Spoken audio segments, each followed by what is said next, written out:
Alright guys, so if you are having issues with your outdoor air temperature sensor, you can see here it says 11 degrees on my Fiat.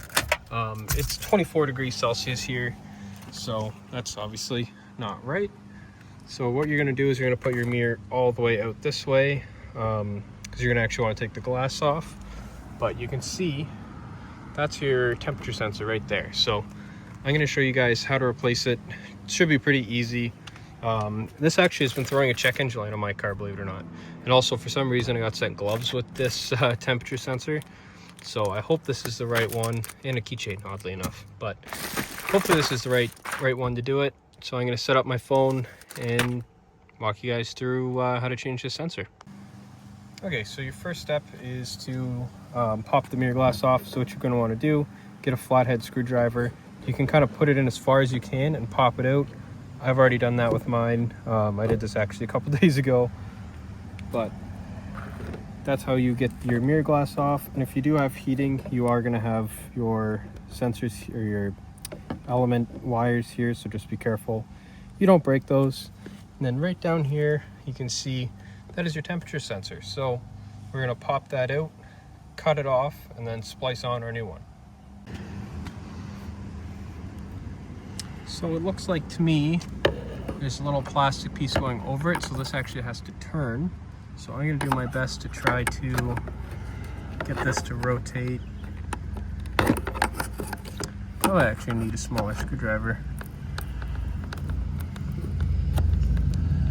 Yeah, I'm going to go get a smaller screwdriver. Okay, so I actually grabbed a pick. I'm going to see if I can get this to turn.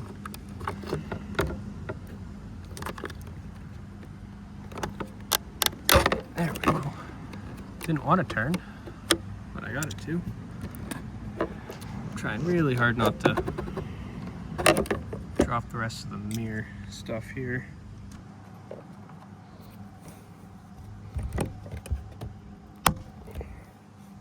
So I just pushed up on the actual sensor from the bottom, pop that out. Now the wiring, it's not very long, so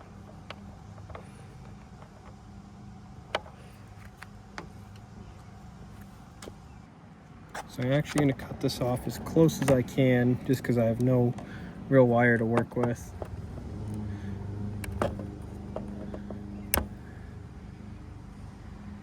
And what I'm hoping to see with that sensor cut off, so you can see that's a little temperature probe, if you will.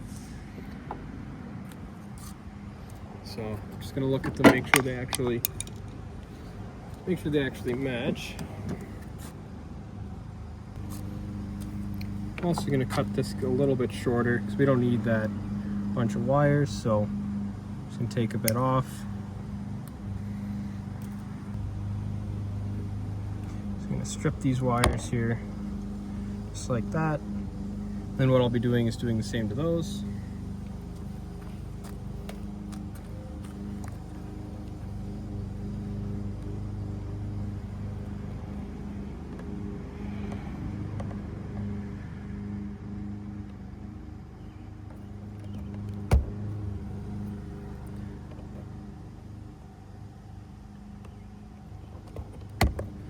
So I can see actually a bit of corrosion on these. They're a dark copper color, which is corrosion. You normally want it to be shiny, but there's not a whole lot I can really do about it. That one's a lot better. I don't know if you guys can see the difference. Definitely can there. So I've actually changed my mind just with the length. I actually couldn't get my crimpers in there. So now what I'm going to do instead is solder them. So I've already got my flux on my two ends here for the new sensor. So I'm just going to tin them.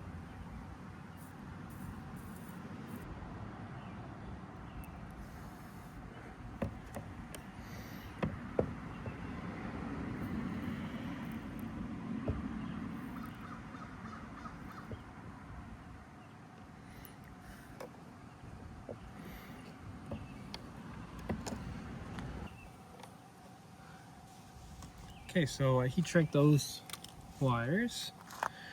Now we're going to attempt to put this guy back in place. I'll push that kind of in.